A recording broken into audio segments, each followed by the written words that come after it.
II. Thy son has gone, my liege, in angry haste. Fell is the wrath of youth beneath the smart. Let him go vent his fury like a fiend. These sisters twain he shall not save from death. Surely thou meanst not to slay them both. I stand corrected. Only her who touched the body. And what death is she to die? She shall be taken to some desert place by man untrod, and in a rock-hewn cave, with food no more than to avoid the taint that homicide might bring on all the state, buried alive. There let her call in aid the king of death, the one God she reveres, or learn too late a lesson learnt at last. 'Tis labor lost to reverence the dead. Love resistless in fight, all yield at a glance of thine eye. Love, who pillowed all night on a maiden's cheek dost lie, over the upland holds, shall mortals not yield to thee? Mad are thy subjects all, and even the wisest heart straight to folly will fall at a touch of thy poisoned dart. Thou didst kindle the strife, this feud of kinsman with kin, by the eyes of her winsome wife, and the yearning her heart to win. For as her consort still enthroned with justice above, thou bendest man to thy will, O all invincible love. Lo, I myself am borne aside from justice as I view this bride. O sight and eye in tears to drown, Antigone, so young, so fair, thus hurried down death's bower with the dead to share. Friends, countrymen, my last farewell I make. My journey's done. One last fond, lingering, longing look I take at the bright sun. For Death, who puts to sleep both young and old, hails my young life, and beckons me to Acheron's dark fold, an unwed wife. No youths have sung the marriage song for me, my bridal bred, no maids have strewn with flowers from the lea. 'Tis Death I wed. But bethink thee, thou art sped, great and glorious to the dead.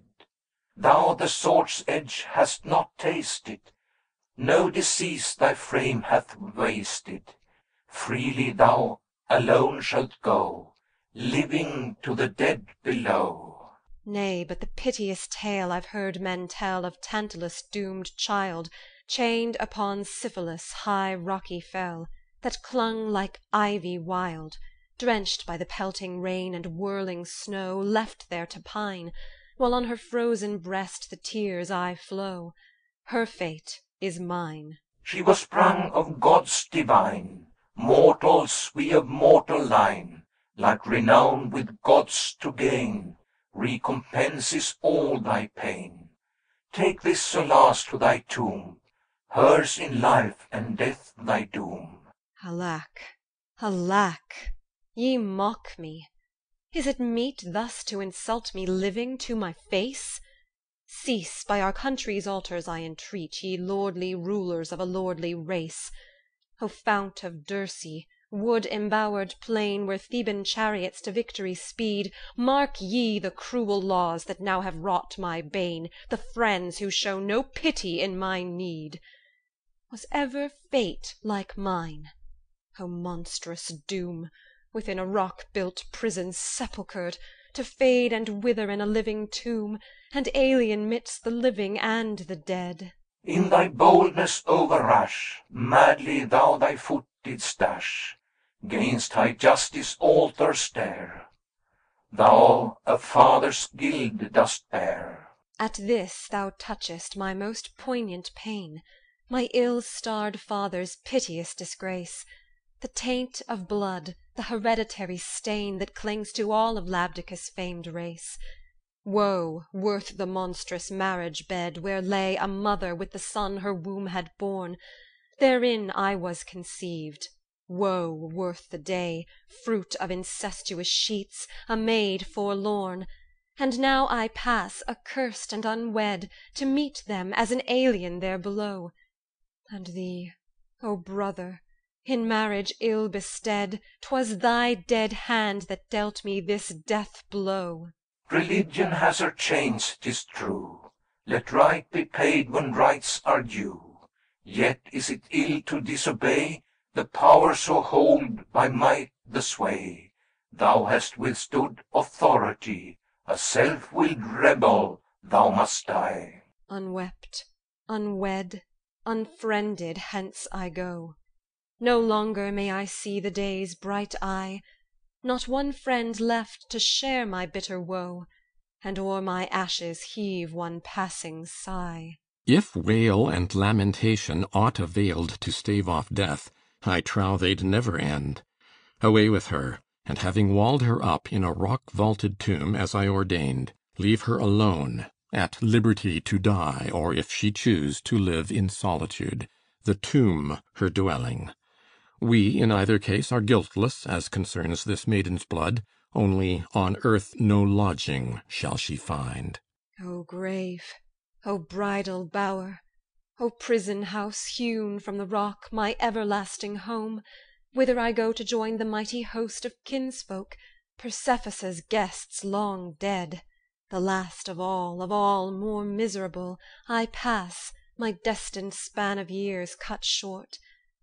And yet good hope is mine that I shall find a welcome from my sire, a welcome too from thee, my mother, and my brother dear. From with these hands I laved and decked your limbs in death, and poured libations on your grave. And last, my Polyneices, unto thee I paid due rites, and this my recompense. Yet am I justified in wisdom's eyes. For even had it been some child of mine, or husband mouldering in death's decay, I had not wrought this deed despite the state. What is the law I call in aid? 'Tis thus, I argue. Had it been a husband dead, I might have wed another, and have borne another child to take the dead child's place. But now my sire and mother both are dead, no second brother can be born for me. Thus, by the law of conscience I was led to honour thee, dear brother, and was judged by Creon guilty of an heinous crime. And now he drags me like a criminal, a bride unwed, amerced of marriage song and marriage bed and joys of motherhood, by friends deserted to a living grave. What ordinance of heaven have I transgressed? Hereafter can I look to any god for succour, call on any man for help? Alas, my piety is impious deemed. Well, if such justice is approved of heaven, I shall be taught by suffering my sin. But if the sin is theirs, oh, may they suffer no worse ills than the wrongs they do to me. The same ungovernable will drives like a gale the maiden still. Therefore my guards who let her stay shall smart full sore for their delay. Ah, woe is me! This word I hear brings death most near. I have no comfort. What he saith portends no other thing than death. My fatherland, city of Thebes divine, ye gods of Thebes, whence sprang my line, look, puissant lords of Thebes, on me, the last of all your royal house ye see, martyred by men of sin, undone. Such meed my piety hath won. Exit Antigone. Like to thee that maiden bright, Danae in her brass-bound tower, once exchanged the glad sunlight for a cell her bridal bower. And yet she sprang of royal line, my child like thine, and nursed the seed by her conceived, of Zeus descending in a golden shower. Strange are the ways of fate, her power, nor wealth nor arms withstand, nor tower, nor brass proud ships that breast the sea from fate can flee. Thus Dryas' child, the rash Edonian king, for words of high disdain, did Bacchus to a rocky dungeon bring, to cool the madness of a fevered brain. His frenzy past, he learned at last 'twas madness gibes against a god to fling, for once he fain had quenched the Maenad's fire, and of the tuneful nine provoked the ire. By the iron rocks that guard the double main, on Bosporus' lone strand, where stretcheth Salmydesub's plain, in the wild Thracian land. There on his borders Ares witnessed the vengeance by a jealous step named Tain, the gore that trickled from a spindle red, the sightless orbits of her stepsons twain. Wasting away they mourned their piteous doom, the blasted issue of their mother's womb. But she her lineage could trace to great Erectheus' race, daughter of Boreas in her sire's vast caves, reared where the tempest raves. Swift as his horses over the hills she sped, a child of gods, yet she, my child, like thee, by destiny, that knows no death nor age, she too was vanquished. Enter Tiresias and Boy. Princes of Thebes, two wayfarers as one, having betwixt us eyes for one, we are here. The blind man cannot move without a guide. What tidings, old Tiresias? I will tell thee, and when thou hearest, thou must heed the seer. Thus far I ne'er have disobeyed thy rede. So hast thou steered the ship of state aright.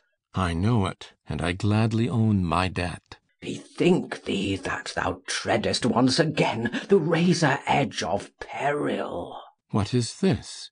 Thy words inspire a dread presentiment.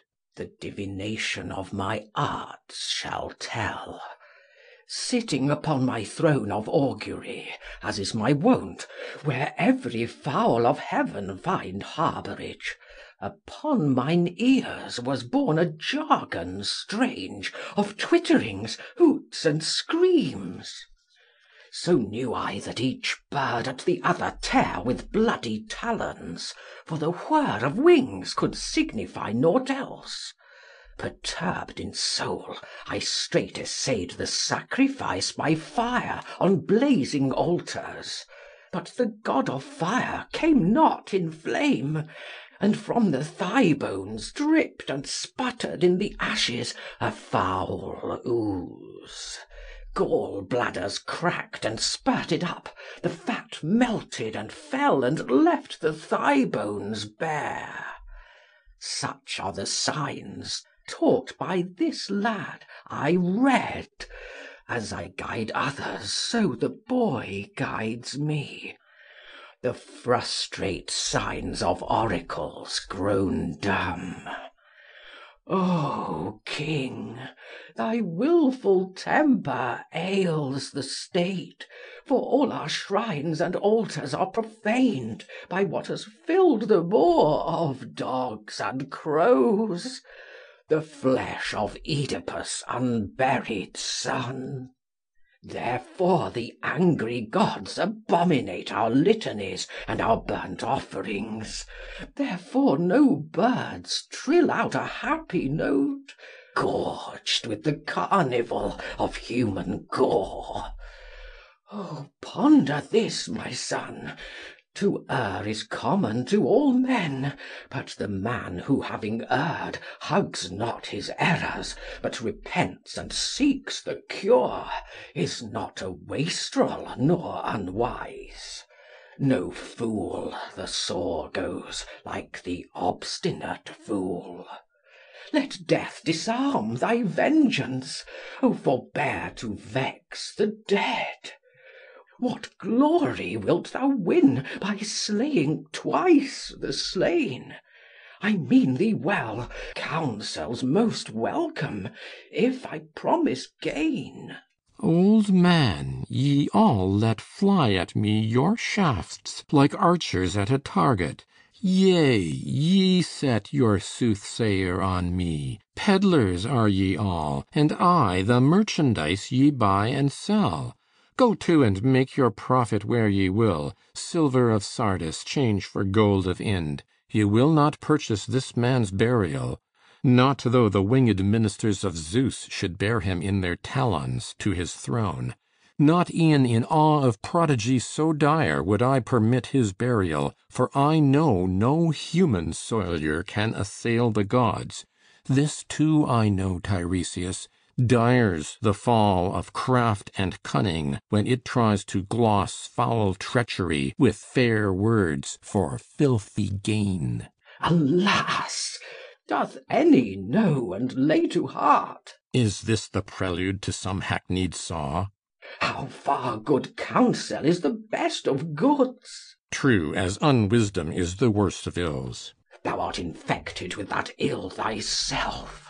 I will not bandy insults with thee, seer. And yet thou sayest my prophecies are frauds. Prophets are all a money-getting tribe. And kings are all a lucre-loving race. Dost know at whom thou glancest, me thy lord? Lord of the state and saviour, thanks to me. Skilled prophet art thou, but to wrong inclined. Take heed, thou wilt provoke me to reveal the mystery deep hidden in my breast. Say on, but see it be not said for gain. Such thou, methinks, till now hast judged my words. Be sure thou wilt not traffic on my wits. Know then for sure, the coursers of the sun not many times shall run their race before thou shalt have given the fruit of thine own loins in quittance of thy murder, life for life.